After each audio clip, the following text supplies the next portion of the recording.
ಮಾತಿಗೆ ಮಾತು ಗಟ್ಟಿ ಮೊದಲೇ ಮನೆಯ ಕಟ್ಟಿ ಮೊದಲೇ ಮರುಳು ಮಾಡುವ ಮದಿನ ಮರೆ ಬಬಣ್ಣ ಹೇ ಮದಿನ ಮರೆ ಬಬಣ್ಣ ಮತಿಗೆ ಮಾತು ಗಟ್ಟಿ ಮೊದಲೇ ಮನೆಯ ಕಟ್ಟಿ ಮೊದಲೇ ಮರುಳು ಮಾಡುವ ಮದಿನ ಮರೆ ಬಬಣ್ಣ ನಮ್ಮ ಮದಿನ ಮರೆ ಬಬಣ್ಣ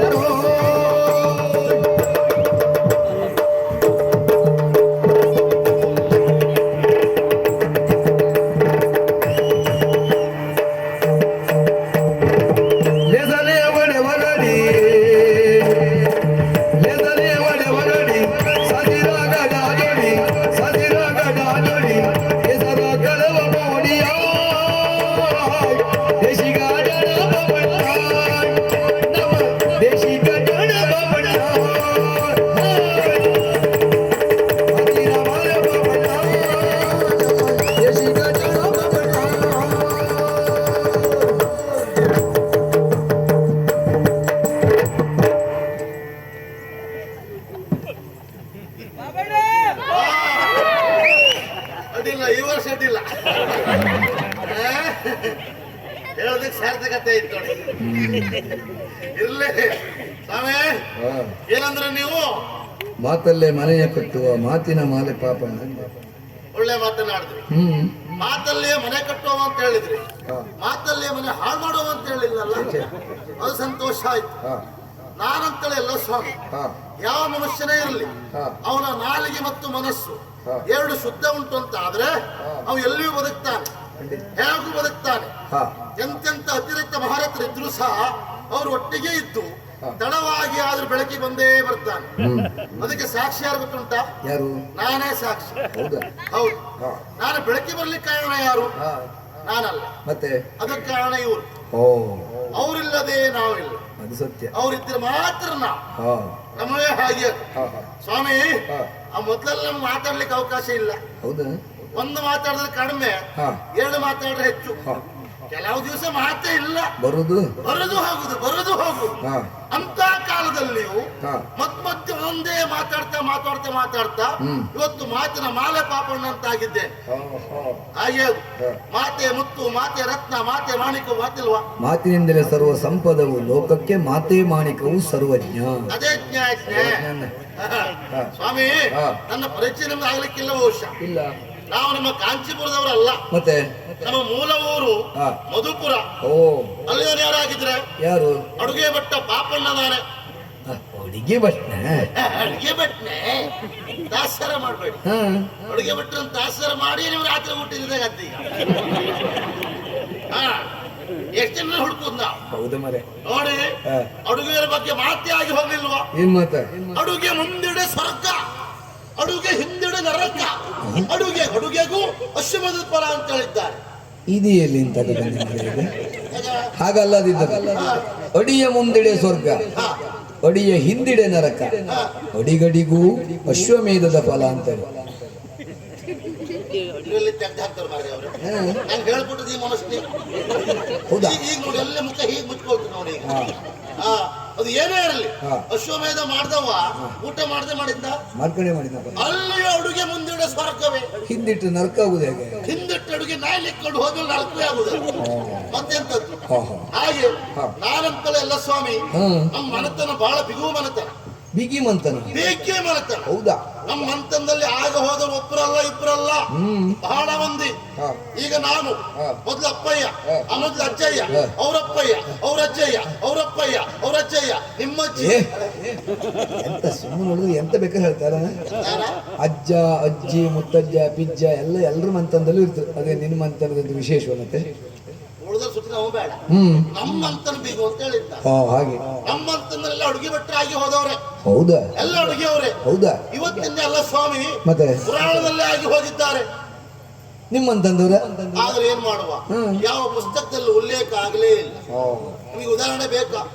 ಹಿಂದೆ ನಳ ಚಕ್ರವರ್ತಿ ಅಡುಗೆ ಮಾಡಿದ್ದಂತೆ. ಆ ಕಾಲದಲ್ಲಿ ನಾವು ಕತೆ ಕೇಳಿದ್ದೇವೆ. ಹೇಗೆ ಅಡುಗೆ ಮಾಡಿದ್ದು? ನೀರು ಬೆಂಕಿ ಇಲ್ಲದೆ ಆ ಕಾಲದಲ್ಲಿ ಅಡುಗೆ ಮಾಡಿದ್ದಂತ ನಾವು ಕೇಳಿದ್ದೇವೆ. ಆ ಕಾಲದಲ್ಲಿ ಅಡುಗೆ ಮಾಡಿದ್ದಲ್ಲವ, ಮಾಡಿದ ಅಡುಗೆಯನ್ನ ಯಾವ್ದಕ್ಕೆ ಹಾಕಿ ಇಟ್ಟ? ಪಾತ್ರೆಗೆ ಪಾತ್ರೆ ಆ ಕಾಲದಲ್ಲಿ ಕೊಟ್ಟದ್ದು ಯಾರು? ಯಾರು? ನಮ್ಮಂತಂದವರು. ಹೌದಾ? ಎಲ್ಲೂ ಉಲ್ಲೇಖ ಆಗಲೇ ಇಲ್ಲ. ಅಯ್ಯಯ್ಯೋ. ಅಷ್ಟೇ ಅಲ್ಲ ಸ್ವಾಮಿ, ಹಾ. ಹಿಂದೆ ಭೀಮಸೇನ ಅಡುಗೆ ಮಾಡ್ಲಿಲ್ವಾ? ವಿರಾಟ ನಗರದಲ್ಲಿ ಹೊಲಾನ ಭಟ್ಟನಾಗಿ ಅವ ಅಡುಗೆ ಮಾಡುವಾಗ ತರಕಾರಿ ಕೊಚ್ಚಿ ಕೊಟ್ಟದ್ದು ಯಾರ? ನಮ್ಮಂತಂದ. ಎಲ್ಲೂ ಉಲ್ಲೇಖ ಆಗಲೇ ಇಲ್ಲ. ಬಿಗಿ ಮಂತನಲ್ಲ ಮರ್ಯ. ಹೇಳ್ರು ಸುಖ ಇಲ್ಲ. ಈ ಪಾತ್ರೆ ಎಲ್ಲ ಕೊಟ್ಟದ್ದು ನಿಮ್ಮಂತಂದವ್ರ? ಎಲ್ಲ ನಮ್ಮಂತಂದವ್ರೆ. ಈ ಅನ್ನ ಬೇಯಿಸುವ ಪಾತ್ರೆ ಕೊಟ್ಟದ್ದು ನಿಮ್ಮಂತಂದವ್ರೆ? ಎಲ್ಲ ನಮ್ಮದೇ. ಹಾ, ಹಾಗಾದ್ರೆ ಮೊನ್ನೆ ಒಂದು ಅನ್ನ ಬೇಯುವ ಪಾತ್ರೆ ಢಮ್ ಅಂತಲ್ಲ, ಅದನ್ನು ಕೊಟ್ಟದ್ದು ಯಾರ? ಯಾಕೆ ಒಳಗೆ ಹಾಕಿಸ್ತೇವೆ ಅಲ್ಲಿ ಒಳಗೆ ಹೋಗೋದೇ ಇದ್ರೆ ನಾವು ಕೊಟ್ಟದ್ದು ಸೌಟ್. ಮತ್ತೆ ಮತ್ತೆ ಹಪ್ಪಳ ಕರೀಲಿಕ್ಕೆ ಯಾರ್ರಿ? ಮತ್ತೆ ನಾವು ಕೊಟ್ಟದಂತೇಳಿ ನೀವು ಹೇಳಿ ಅವ್ರು ತಗೊಂಡು ಒಳಗೆ ಹಾಕಿದ್ರೆ ಯಾರೇ ಬೇಕು ಮಾರಾಗಲೇ. ಈಗಂತೂ ಎಲ್ಲಿದ್ರು ಎಲ್ಲಿ ನೋಡು ಅವರೇ ಇದ್ರಿ. ಇಳ್ಕೊಳಕ್ ಇರ್ತಿದ್ರಿ ಮಾಡ್ಕೊಂಡು ಹೆದರಿಕೆ ಆಗ್ತದೆ ಮಾರ. ಅದಲ್ಲ ಸ್ವಾಮಿ, ನೋಡಿ ಆ ಕಾಲದಲ್ಲಿ ನಾವು ಪಾತ್ರೆ ಕೊಟ್ಟದ್ದು ಹೌದಾದ್ರು ನಾವು ಕೊಟ್ಟ ಪಾತ್ರೆ ಬಿಸಿ ಆದಾಗ ಪಿಸ್ ಹೇಳು ಶಬ್ದ ಬರುವುದಿಲ್ಲ. ಮತ್ತೆ ಹೆಚ್ಚಾದ್ರೆ ಹೊರಗೆ ಹೋಗ್ತದೆ. ಈಗ ಏನಾಗಿದೆ ಗೊತ್ತು ಅಂತ, ಏನು ಎಲ್ಲ ಜನರಿಗೆ ಅನುಕೂಲ ಆಗಲಿ ಅಂತ ಕೆಲ ವ್ಯವಸ್ಥೆ ಮಾಡಿ ಕೊಡುವುದು. ಹೌದಪ್ಪ. ಯಾಕೆ ಮಾಡಿಕೊಟ್ರು? ಈಗಿನ ಜನರ ಜೀವನ ಹೇಗೆ ಗೊತ್ತುಂಟ? ಹೇಗೆ? ಎಲ್ಲರ ಜನರ ಜೀವನ ಈಗ ಒತ್ತಡದ ಜೀವನ. ಒಬ್ಬರಿಗೂ ಪುರುಷೋತ್ತಿಲ್ಲ. ಯಾರೆಲ್ಲ ಕೇಳಿ ನೀವು, ಪುರುಷೋತ್ ಒಬ್ಬರಿಗೂ ಇಲ್ಲ. ಕೆಲಸ ಕೇಳ್ಬೇಡಿ. ಅಂದ್ರೆ ಕೆಲವರಿಗೆ ಕೆಲಸ ಇಲ್ಲದಿದ್ರು ಪುರುಷೋತ್ತಿಲ್ಲ. ಆ ರೀತಿ ಪರಿಸ್ಥಿತಿ.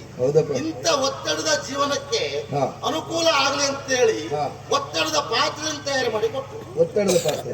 ಆ ಒತ್ತಡದ ಪಾತ್ರೆಗೆ ಒತ್ತಡ ಬರುವಷ್ಟು ನೀರು ತುಂಬಿದ್ರು. ನೀರು ಹಾಕಿದ ಕಡಿಮೆ ಆಯ್ತು.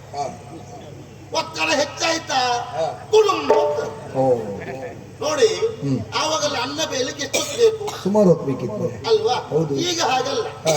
ಏನೋ ಮಲೆ ಮೇಲೆ ಇಟ್ಟು ಸ್ವಲ್ಪ ಹೊತ್ತಲ್ಲೇ ಪಿಸ್ ಪಿಸ್ ಪಿಸ್ ಅನ್ನ ಬೆಂದಾಯ್ತು. 3 ಸಲ ಆದ್ಕೊಳ್ಳ ಅನ್ನ ಬೇಯ್ತಲ್ಲ. ಆ ಅನ್ನ ಉಂಡ್ರೆ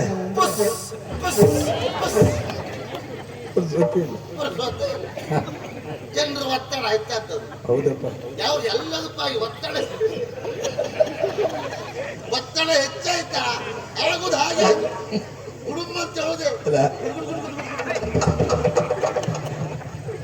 ಹಾಗಾಗಿ ಹೇಳಿದ್ದೆ ನೋಡಿ, ಏನೇ ಇರಲಿ ಅಂತೊಳಗೆ ಭಟ್ರಾಗಿ ನಾವಿದ್ದವರು ನಮ್ಮ ಮನತನ ಬಹಳ ಬಿಗುವಂತ. ನಿನ್ನ ಮನತನ ಅಷ್ಟು ಬಿಗಿಯಲ್ಲ ಮನೆ. ಹೌದು. ನಿನ್ನ ಅಪ್ಪ ಏನು ಪರಿಚಯ ಆಗಲಿಲ್ಲ? ಯಾರ ನಿನ್ನ ಅಪ್ಪಯ್ಯ? ಅಪ್ಪ ಸುದ್ದಿ ಮಾತಾಡಿ ನೀವು. ಏನು ನೀವು ಯಾವ ಸುದ್ದಿ ಕೇಳಿದ್ರೆ ಸುಮ್ಮನೆ ಇರ್ತಾ? ಅಪ್ಪ ಸುದ್ದಿ ಹೇಳಿ ಯಾರಂತ ಹೇಳ ಗೊತ್ತಿಲ್ಲ, ಅದಕ್ಕೆ ಹೇಳಿದ್ದ. ಅಪ್ಪ ಯಾರಂತ ಗೊತ್ತಿಲ್ವಾ? ಅಮ್ಮ ಹೇಳಿಲ್ಲ, ನಾ ಕೇಳಲಿಲ್ಲ. ಅಮ್ಮನಿಗೂ ಗೊತ್ತಿಲ್ವಾ? ಅವ್ರು ಹೇಳಿಲ್ಲ, ಕೇಳಿಲ್ಲ ಇಲ್ಲ ಬಿಡ. ಅಪ್ಪ ಸುದ್ದಿ ಕೇಳಬೇಡಿ ನೀವು. ವಿಷಯ ಅದು ಆಗಲ್ಲ ಸ್ವಾಮಿ. ಮತ್ತು ಜೀವನ ಹೀಗಾಯ್ತಾ? ಹಾಗಂತೇಳಿ ನಮ್ಮ ಮಂತಂದಲ್ಲಿ ನಾವು ಒಬ್ಬನೇ ಇರುವುದಲ್ಲ. ನನ್ನ ಒಬ್ಬಳು ತಂಗಿ ಇದ್ದಾಳೆ, ಕಾಮಾಕ್ಷಿ ಅಂತ ಅವಳ ಹೆಸರು. ಬಹಳ ಒಳ್ಳೆಯವಳು. ಆದ್ರೆ ಬೇಸರ ಏನು ಗೊತ್ತುಂಟ? ನಾವು ಆಪುರದಲ್ಲಿ ಇರುವಾಗ ಇದ್ದಕ್ಕಿದ್ದಾಗ ಯುದ್ಧ ಶುರುವಾಯ್ತು. ಎಲ್ಲ ಓಡ್ಲಿಕ್ಕೆ ಶುರು ಮಾಡಿದ್ರು. ನಾನು ಓಡ್ಲಿಕ್ಕೆ ಶುರು ಮಾಡಿದೆ ತಂಗಿಯನ್ನು ಕರ್ಕೊಂಡು. ಹಾಗೆ ಓಡಿ ಬರುವಾಗ ಯಾವನೊಬ್ಬ ಪಾಪಿ ಆ ಕಡೆಯಿಂದ ಆಯುಧ ಬೀಸೇ ಬಿಟ್ಟ. ಆ ಆಯುಧ ತಾಗಿದ್ದೆಲ್ಲಿಗೆ? ನನ್ನ ತಂಗಿ ಕಾಲಿಗೆ. ಅವಳು ಆವತ್ತಿಂದ ಇವತ್ತವರೆಗೆ ಕುಂಟಿಯಾಗಿ ಹೋದ್ಲಲ್ಲ ಮರ. ನನ್ನ ತಂಗಿ ನಡುವೆ ಸೂಕ್ಷ್ಮವಾಗಿ ನೀವು ಗ್ರಹಿಸಿದ್ರ 7 8 7 8 7 8 ಅದೇನೋ ನಾಟ್ಯದ ಭಂಗಿ ಅಂತ ಎಣಿಸಿದೆ ಮರ. ನಾನೇ ಹೇಳ್ಕೊಟ್ಟಿದ್ದೆ. ಕುಂಟಿ ಅಂತ ಗೊತ್ತಾಗಬಾರ್ದು ಅಂತೇಳಿ ನಾಟ್ಯಾಭ್ಯಾಸ ಮಾಡ್ತಾ ಇದ್ದೆ ಅಂತ ಹೇಳು. ಅದಕ್ಕೆ ಅವಳು ಹೀಗೆ ಮಾಡ್ತಾ ನಡೆಯುವುದು. ಯಾಕೆ ಹೇಳಿ? ನಾಯಕ್ಕೆ ಬಂದು ಹೆಣ್ಣಲ್ವ ಸ್ವಾಮಿ, ಮದುವೆ ಮಾಡೋದು ಬಹಳ ಕಷ್ಟ ಅಲ್ವಾ? ಹಾಗಾಗಿ ಉಪಾಯ ಮಾಡಿದ್ದು. ಹಾಗಂತ ಆ ಊರು ಬಿಟ್ಟು ಈ ಊರಿಗೆ ಬಂದ್ಮೇಲೆ ಇಂಥದ್ದೇ ಉದ್ಯೋಗ ಅಂತಿಲ್ಲ. ದಿವಸಕ್ಕೊಂದು ಉದ್ಯೋಗ ನೋಡಿ. ಇವತ್ತು ಗಾಡಿ ಓಡಿಸೋದು, ನಾಳೆ ಕಂಬ ಹೋಗಿ ನಾಳೆ ಅಡುಗೆ ಮಾಡು ಪುಷ್ಪತ್ತೆ ಇಲ್ಲ. ಮರ ಕತ್ತರಿಸ್ಲಿಕ್ಕೂ ಹೇಳ್ತಾರೆ, ಮತ್ತೆ ಹೇಳ್ತಾರೆ, ವ್ಯವಸ್ಥೆ ಮಾಡ್ತಾರೆ. ಜನ ಬೇರೆ ಉಂಟದಕ್ಕೆ. ಹೌದು. ಅದೇನ ಮರ ಆನಂದ ಉದ್ಯೋಗ ಅಂದ್ರೆ 3 ವರ್ಷದ ಕೆಳಗೆ ನಾವು ಬೇರೆ ಉದ್ಯೋಗ ಮಾಡಿದವರೇ ಅಲ್ಲ. ಇದು ಒಂದೇ ನಂಬ್ಕೊಂಡು ನಾವು ಬಹಳ ಹಾರದವ್ರೆ ಅಲ್ಲ. ಯಾವಾಗ ಮಹಾಮಾರಿ ಬಂತು ನೋಡಿ, ಆವಾಗ ಗೊತ್ತಾದ್ ನಮ್ಗೆ ಹೊರಗೆ ಹೋಗ್ಲಿಕ್ಕೆ ಅವ್ರು ಬಿಡುದಿಲ್ಲ, ಒಳಗ್ ಕೂತ್ಕೊಳ್ಳಿಕ್ಕೆ ಮನೆಯೊಳಗಂತ ಕರ್ಮೂ ಇಲ್ಲ. ನನ್ನ ರಾಜ್ಯರ ಆ ಸಮಯಕ್ಕೆ ನಾನಿದ್ದು ಬಾಡಿಗೆ ಮನೆಯಲ್ಲಿ. ಈ ಬಾಡಿಗೆ ಕೊಟ್ಟು ಯಜಮಾನ ದಿವಸ ಬಂದು ಕೇಳು, ಇವತ್ತಿತ್ತಾನ ಅವನಿಗೇನಷ್ಟು ಅವಸರ ಮರೆ, ಅವನಿಗೆ ಹೊರಗೆ ಹೋಗ್ಲಿಕ್ಕಿಲ್ಲಲ್ಲ. ಅವನ ಪರಿಸ್ಥಿತಿ ಹಾಗೆ ಪಾಪ. ಅವನ ಪರಿಸ್ಥಿತಿ ಹಾಗೆ ಆಗಿದೆ. ಆವತ್ತೇ ಲೆಕ್ಕ ಹಾಕಿದ್ದಾರು. ಒಂದೇ ಉದ್ಯೋಗ ನಂಬ್ಕೊಂಡ್ರೆ ಮಗ ಹೋದಂತ ಲೆಕ್ಕ ಹಾಕಿ ಆವತ್ತು ಬೇರೆ ಉದ್ಯೋಗ ಮಾಡ್ಲಿಕ್ಕೆ ಶುರು ಮಾಡಿದ್ದು. ಇವಾಗ ಏನ್ ತೊಂದರೆ ಇಲ್ಲ.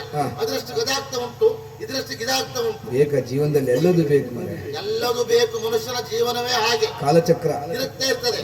ಮೇಲಿದ್ದವ ಕೆಳಗೆ ಬರ್ಬೇಕು, ಕೆಳಗಿದ್ದವ ಮೇಲೆ ಹೋಗ್ಬೇಕು. ಹೌದಪ್ಪ. ಸಾಕ್ಷಿ ನೀವೇ ಅಲ್ವಾ? ನಾನೇ ಹೌದು. ಹೆಂಗೆ ಕಳೆದ ವರ್ಷ ಬೆಳಗಿನ ಜಾವ ಬರ್ತಿದ್ರಿ, ಈ ವರ್ಷ ಬೇಗ ಬಂದ್ರಿ. ಇದ್ರೊಳಗೆ ಒಳ್ಳೆ ಹಿತ ಉಂಟು ಮರೆ, ಯಾರ ಈ ಬೇಗ ಬರುದ್ರೊಳಗೆ ಒಳ್ಳೆ ಹಿತ ಉಂಟು. ಕಳೆದ ವರ್ಷ ಕೇಳಿದ್ರಿ ಅಂತಂದ್ರೆ ನೀವು ಒಳ್ಳೆ ಆಗಿದ್ದ ಮರ, ಒಳ್ಳೆ ರೀತಿ ಊಟ ಮಾಡ್ಕೊಂಡು ಶಿಸ್ತಲ್ಲಿ ಬಂದು ಸಾಕ್ ಮರ ಈ ವರ್ಷ ಅಂದ್ರಿ. ಈ ವರ್ಷ ಕಳೆದ ವರ್ಷ ಅದು ಹಿತ ಆಯ್ತು ನಿಮಗೆ, ಈ ವರ್ಷ ಇದು ಹಿತ ಆಯ್ತಲ್ಲ. ಮತ್ತು ಬೇಗ ಬನ್ನಿ ಅಂತ ಅದೇ ಹಿತ ನಿಮಗೆ. ಎಲ್ಲದ್ರೊಳಗೂ ಒಳ್ಳೇದನ್ನು ಕಾಣುವಂತ ಒಂದು ಸ್ವಭಾವ ನೋಡೋದು ಅಲ್ಲ. ಅದು ನೀವಂತೇಳಿ ಅಲ್ಲ ನೋಡಿ, ತಡ ಬರಲಿ ಬೇಗ ಬರಲಿ, ಅವ್ರವ್ರಿಗಿದ್ದ ಯೋಗ್ಯತೆ ಅವ್ರಿಗಿದ್ದೇ ಇರ್ತದೆ ಅಲ್ವಾ. ನಿರ್ಣಯ ಮಾಡೋರು ಯಾರು? ನಾವ ನಿರ್ಣಯ ಮಾಡೋರು ಅವರು. ಅದಕ್ಕೆ ಹೇಳಿದ್ದ ಅವ್ರಿಗೆ ಸರಿಯಾಗಿ ನಾವ್ ಮಾಡ್ಬೇಕು ಬಿಟ್ರೆ ನಮ್ಮೊಳಗೆ ಸರಿ ಇರುವುದಲ್ಲ. ಅದು ಸತ್ಯ ವ್ಯವಸ್ಥೆ ಅಂದ್ರೆ ಹಾಗೆ. ಹೌದಪ್ಪ. ಏನೇ ಇರ್ಲಿ ಸ್ವಾಮಿ. ಹಾಗೆ ನನ್ ತಂಗಿ ಬಹಳ ಒಳ್ಳೆಯವಳು. ಎಷ್ಟು ಒಳ್ಳೆಯವಳು ಕೇಳಿದ್ರೆ ಬಹಳ ಮುಕ್ತೆ. ಹೌದಾ? ಈಗ ನೀವು ಒಳ್ಳೆಯವರು ಅಂತ ನಾನು ಹೇಳಿದ್ರೆ ಅವಳು ನಂಬ್ತಾಳೆ ಅಂತ. ಎಂತ ಅಂದಂಗ ಇದ್ದೀನಿ ಮತ್ತೊಂದ್ಸಲ ನಾನು ಒಂದೇ ಬಾರಿ ಹೇಳು. ಪಾಪಿ ಮಗನೇ, ನಾನು ಒಳ್ಳೆಯವನು ಅಂತ ಹೇಳಿದ್ರೆ ಅವಳು ನಂಬ್ತಾಳೆ ಅಂದ್ರೆ ನಾನು ಒಳ್ಳೆಯವ ಅಲ್ಲ ಅಂತ ಹೇಳುದು ನೀನೀಗ. ನೀವು ಭಾರಿ ಒಳ್ಳೆಯವರು. ಎಷ್ಟು ಒಳ್ಳೆಯವರು ಕೇಳಿದ್ರು ನೀನು ಸುಟ್ಟ ಅಭಿನಯಕ್ಕೆ ಬೆಂಕಿ ಬೆಳೆಯುತ್ತೆ. ನೀನು ಎಷ್ಟು ಒಳ್ಳೆಯವರು ತೆಗೆದು ಹಾಕ್ತಾರೆ ಅಂತ ಹೇಳಿ ಮಾಡಿ ತೋರಿಸ್ತೀರ. ಹಾಗೇನು ಇಲ್ಲ ಸ್ವಾಮಿ, ಸತ್ಯ ಇಲ್ಲ. ನಾನು ಮಾತಾಡ್ಲಿಕ್ಕೆ ಅಭ್ಯಾಸ ಮಾಡಿದ್ ನಿಮ್ಮ ನೋಡ್ಕೊಂಡೆ. ನಾನು ನೋಡ್ಕೊಂಡ ಅದೇ ಹೆಂಗೆ ಮರೆ. ನೀವು ನೋಡಿ, ಯಾರಿಗಾದ್ರೂ ಮಾತಲ್ಲಿ ಬಿಟ್ಕೊಡ್ತೀರ ನೀವು? ಏನಾದ್ರೂ ಮಾತಾಡಿ ಕೊನೆ ನಿಮ್ಮದೇ ಸರಿಯತ್ತೆ ಮಾಡ್ಕೊಂಡು ಬರ್ತಾ ಇದ್ದಾರೆ. ಪಾಪಿ ಮಗನೇ, ಎಂತ ಹೇಳ್ತಾ ಹೊರಟೀನಿ ನನಗೆ. ಅಷ್ಟು ಗಟ್ಟಿ ಮಾತು ನಿಮ್ಮ ಮತ್ತು ಒಳ್ಳೆ ಯಾಕೆ ಹೇಳಿದ್ದ ನಾನು? ನೀವು ಒಳ್ಳೆ ಪೂಜೆ ಭಟ್ರಾಯ್ತು, ಒಳ್ಳೆ ಪುರೋಹಿತರು.